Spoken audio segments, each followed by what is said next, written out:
সর্ষে ইলিশ তো অনেকেই বানান, কিন্তু যদি বলি এই ছোট্ট একটা ট্রিক ব্যবহার করলে ইলিশের স্বাদ দ্বিগুণ হয়ে যাবে। আজ দেখাবো এমন একটা সর্ষে ইলিশ রেসিপি যেটা খেলে ভাত শেষ না করে ওঠাই মুশকিল।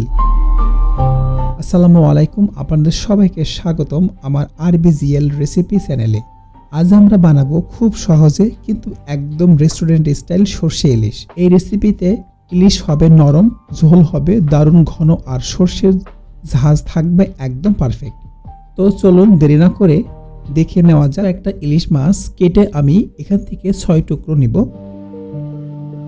আর যা যা লাগবে: ইলিশ মাছ 6 টুকরা, সরিষা বাটা 2 টেবিল চামচ, কাঁচামরিচ 2 থেকে 5টা, হলুদ গুঁড়া হাফ চা চামচ, লাল মরিচ গুঁড়া হাফ চা চামচ, লবণ স্বাদ মতো নিতে হবে, সরিষার তেল 4 টেবিল চামচ, পানি 1 কাপ লাগবে।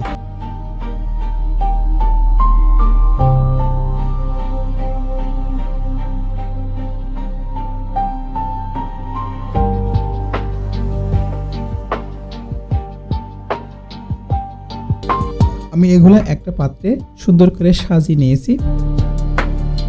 একটু কালো সরিষা বাটা দিলে স্বাদ কিন্তু আরো ভালো হয়। সরিষা 2 রকম হয়, সাদা কালো, যেটা আপনারা নেবেন সেটা আপনার ভালো হবে। প্রথমে ইলিশ মাছগুলো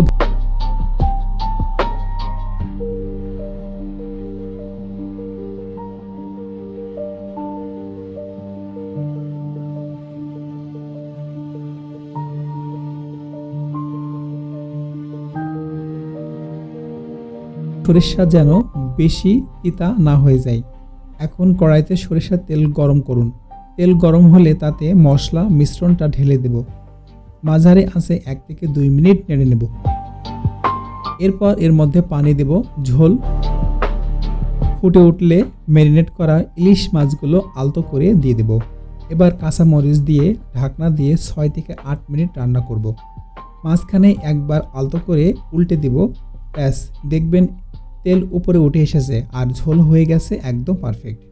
সরিষা বাটার সময় সামান্য লবণ দিয়ে, তবে যাতে তিতা না লাগে। বেশি নেড়ে চেড়ে দিলে ইলিশ মাছ ভেঙে যেতে পারে, তাই নাড়াচাড়া কম করব। সব সময় মাঝারি আঁচে রান্না করুন, ভালো হয়। গরম গরম ভাতের সাথে এরকম সর্ষে ইলিশ পরিবেশন করুন।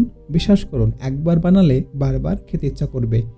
ভিডিওটি যদি ভালো লাগে তাহলে অবশ্যই লাইক দেবেন, কমেন্ট করবেন, শেয়ার করবেন। আর এমন আরও সহজ মজার রেসিপি পেতে আমাদের চ্যানেলটি সাবস্ক্রাইব করে পাশে থাকা বেল আইকনটিতে প্রেস করুন। আবারও দেখা হবে নতুন রেসিপিতে। এখন আল্লাহ হাফেজ।